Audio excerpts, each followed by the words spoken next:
நாம் இதுவரை லூக்கா 15வது அதிகாரம் 11 முதல் 32 வரை உள்ள பகுதிகளின் உவமை பார்த்து கொண்டிருந்தோம். அதாவது ஊதாரி மைந்தனின் உவமை பார்த்து கொண்டிருந்தோம். அதில் 10வது பகுதியாக பார்க்கும் பொழுது மகன் எனப்பட தகுதியற்றவன் என்ற அந்த வார்த்தைக்கு பொருள் பார்த்து கொண்டிருந்தோம். அப்படி பார்த்த பொழுது முதல் பாயிண்ட் அதாவது என்னவென்றால், நாம் எல்லாம் அதாவது கத்தோலிக்க திருச்சபை என்பது தகுதியற்ற திருச்சபை என்று மற்ற சபையினர், மற்ற கிறிஸ்தவ சபையினர் கூறுகிறார்கள். அவர்கள் கிறிஸ்தவ சபை என்று நாம் சொல்லக்கூடாது கடவுளுடைய பார்வையில். ஆனால் மனிதனுடைய பார்வையில் அவர்களும் கிறிஸ்தவர்கள். ஏனென்றால் கிறிஸ்துவின் பெயரை பயன்படுத்துகிறார்கள். எனவே நாம் கிறிஸ்தவ சபை என்று சொல்கிறோம். ஏன் தேர்த்தி இங்க விளக்கம் சொல்கிறேன் என்றால், நம் கத்தோலிக்கரிடையே கூட பலர் என்ன நினைக்கிறார்கள் என்றால், அவர்களை கிறிஸ்தவ சபைகள் என்று அழைப்பதால் அவர்களும் கிறிஸ்தவர்கள் என்று நினைத்துக் கொள்கிறார்கள். அதனால் அவ்வப்போது அதற்கு விளக்கம் தர தேவைப்படுகிறது. அந்த விளக்கம் தரவில்லை என்றால் ரெண்டு ஒண்ணுதான் சொல்லிட்டு இங்கேயும் ஜெயிக்கிறாங்க அங்கேயும் ஜெயிக்கிறாங்க. கிறிஸ்துவின் பேர்ல தானே ஜெயிக்கிறோம், அதுல என்ன தப்பு இருக்கு அப்படின்னு கேட்கிற கத்தோலிக்கர்கள் இருக்கிறார்கள். நிறைய பேர் இருக்காங்க, ஒரு சிலர் கிடையாது, பலர் இருக்கிறார்கள். ஞாயிற்றுக்கிழமையில் கூட ஒரு வாரம் இங்கே திருப்பலி காண்பார்கள், மறுவாரம் சரி அவரும் போக முடியல, நம்ம பக்கத்தில் உள்ள பந்தோபஸ்து சபையில போய் 1 மணி நேரம் 2 மணி நேரம் உட்கார்ந்து வந்துருவோம்னு நினைக்கிற கத்தோலிக்கர் கூட இருக்கிறாங்க. அவங்களாம் கத்தோலிக்கர்ல தான், ஆனால் நம் திருச்சபையை சேர்ந்தவர்களாக இருப்பதால், பதிவு செய்திருப்பதால் அவர்களுக்கு ஒரு புரிதல் கிடைத்தாலாவது அவர்கள் முறையாக ஒரு புரிதலுடன் வழிபாட்டில் ஈடுபடுவார்கள் என்பதற்காக அதை அவ்வப்போது சொல்ல வேண்டியிருக்கிறது. என்ன சொல்ல வேண்டியிருக்கிறது என்றால், அந்த மற்ற கிறிஸ்தவ சபைகள், பிரிவினை சபைகள் என்று சொல்லலாம், அதர் டினாமினேஷன் என்று ஆங்கிலத்தில் சொல்வார்கள், அதெல்லாம் இயேசு உருவாக்கிய அந்த வழிபாட்டு முறையை செய்யக்கூடிய சபைகள் அல்ல.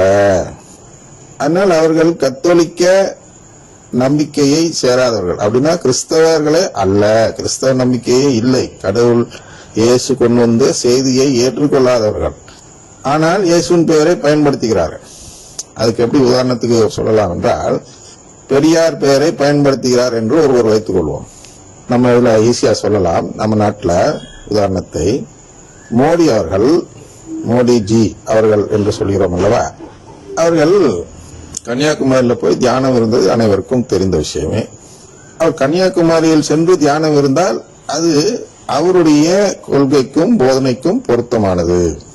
அதே மோடிஜி பெரியாரின் கொள்கையை பிரச்சாரம் செய்தால் அது எப்படி ஏற்றுக்கொள்ள முடியும்? மோடிஜி என்பவர் பெரியாரின் தொண்டர் என்றோ அந்த சீடர் என்றோ நாம் ஏற்றுக்கொள்ள முடியுமா? ரெண்டும் ஆப்போசிட். பெரியார் சமூக நீதியை கடைபிடிக்க வேண்டும் என்று கற்றுத்தந்தவர், நம் தமிழ்நாட்டையே மாற்றி வைத்திருக்கிறார். அது இந்த தேர்தலில் கூட பார்த்திருக்கிறோம். பெரியார் இல்லை என்றால் இந்த முடிவு நம்முடைய தமிழ்நாட்டில் வந்திருக்காது என்று பார்க்கிறோம். அந்த அளவுக்கு சமூக நீதிக்காக முக்கியத்துவம் கொடுத்து தன் வாழ்நாளையே அர்ப்பணித்தவர் பெரியார். அவருடைய சீடர் நான் என்று மோடி சொன்னால் அது எவ்வளவு பெரிய கேலிக்கூத்தாக இருக்குமோ, அது போன்றுதான் இந்த சபைகள், கிறிஸ்தவ சபைகள் தங்களை கிறிஸ்துவின் சீடர்கள் என்று சொல்லிக் கொள்வதில் அவ்வளவு பெரிய முரண்பாடும் கேலிக்கூத்தும் இருக்கிறது. அதனால் அவர்களை நாம் எல்லாம் கிறிஸ்தவர்கள் என்று பார்க்க கூடாது. உலகம் அழைக்கிறது, கிறிஸ்துவின் பெயரை பயன்படுத்தி தப்பா பயன்படுத்தினா இல்லைன்னா உலகம் அதை பத்தி எல்லாம் கவலைப்படாது. அதனால் அவர்கள் கிறிஸ்தவர்கள் என்று பெயர் வைத்திருக்கிறார்கள். அதுல ஒரு சில அரசர்கள் இருப்பதால் அவர்கள் அந்த தன் அதிகாரத்தை பயன்படுத்தி அந்த பெயரை பயன்படுத்த வைக்கிறார்கள். அன்று கான்ஸ்டன்டைன் மன்னன் இருந்தது போல் ஆங்கிலேயர்களுக்கு, அதாவது இங்கிலாந்தில் உள்ள அரசர், அவர் பிரிந்து போவதற்கு ஏதுவாக ஒரு சபை உருவாக்கி தன் அதிகாரத்தினால் அந்த பெயரை வைக்கிறார். அது ஒன்றெல்லாம் அதிகாரம் கிடைத்து அவர்கள் அந்த பெயரை ஒன்று சிலர் வைத்ததும் அதுக்கப்புறம் பிரிகிற எல்லா சபைகளும் அந்த பெயரை வைத்துக் கொள்கிறார்கள். யார் வேணாலும் வெளியே போயிட்டு நான் பாஸ்டர் எல்லாம் வாங்க 4 பேர் வாங்க அப்படின்னு 4 பிரியாணி கொடுத்தா வந்துடுறாங்க, மக்கள் வராங்க. வந்ததும் அதற்கு கிறிஸ்தவம் என்று பெயர் வைக்கிறார்கள்.